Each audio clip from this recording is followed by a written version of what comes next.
Hi guys, and welcome to my fourth vlog for St. Mary's on running mechanics. The focus of this vlog will be directed towards the A march, in particular the use of the A march in high velocity running. It is a simple but effective exercise which is used to provide context for maximum velocity sprinting. Observing the A march, some of the few key notes to note are a good range of motion at the knees, hips and ankles, arms swinging through the shoulders and hands passing from cheek to cheek. A good knee lift will allow the toes to tuck under the knee in a neutral position. When analysing the movement of the A march, the posture is tall with a slight lean forward. While going through the swing phase, pulling the heel to the glute decreases the lever arm, allowing the leg to reposition quicker, as a result increasing stride frequency. Keeping the knees high and powerfully driving them forward adds to horizontal forces. Coaching the athlete to whip from the hip will subconsciously allow the movement to take place.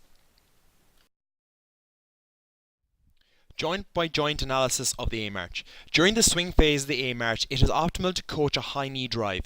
When the A march is progressed from march to skip to high velocity running, the high knee drive is used to increase stride frequency and stride length. Both factors are key to improving high velocity running. The key to the A march is to try to produce as little as possible vertical displacement, maximizing horizontal force.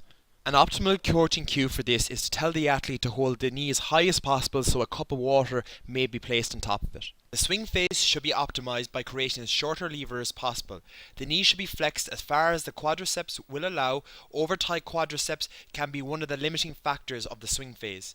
Once the knee is fully flexed and the hip is fully extended, the knee swing can be repositioned faster with less energy needed once an optimal movement strategy is acquired. The manner in which the foot functions during running has a large effect on total pattern of movement. This is true during the swing phase and support phase.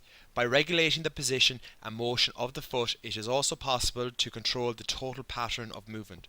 Information obtained from the foot is important for refining locomotion.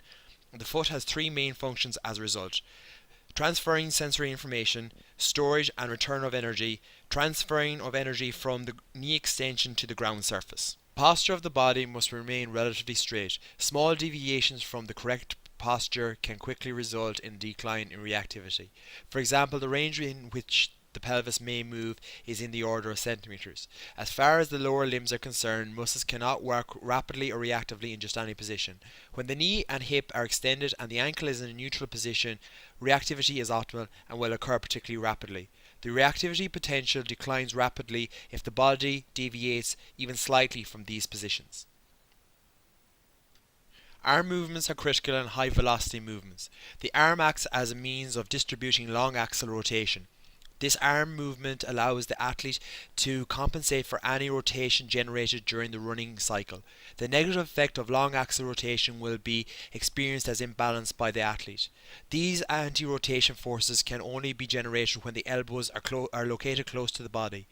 Using a simple coaching cue as hands move from cheek to cheek is a simple but effective way of correcting poor arm movement. As you can see here, the strength and conditioning coach Locke Wilmot highlighting my previous points in one of his recent Instagram posts. The A march does not necessarily make you faster, but it does provide an opportunity to learn the correct positions and to get comfortable moving in and out of high velocity positions with rhythm, fluidity and consistency.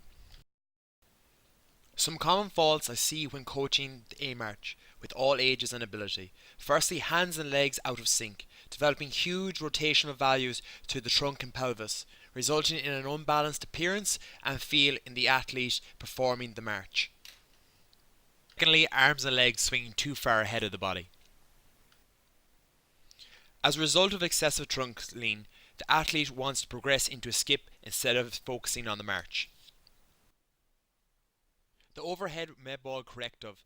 The ball helps to promote an upright posture and give the athlete an opportunity only to focus on one area of improvement. If the athlete is struggling with posture or execution of the movement during the med ball corrective, then I regress them back to a figure 4 posture hold.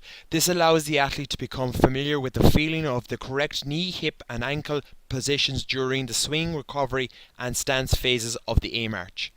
Progressions for the A march come in a variety of different ways, being more contact on the ground as you can see here in the skip, or moving on to higher knee drills such as in the wicket runnings in the next frame. Time out to watch this fourth vlog on running mechanics.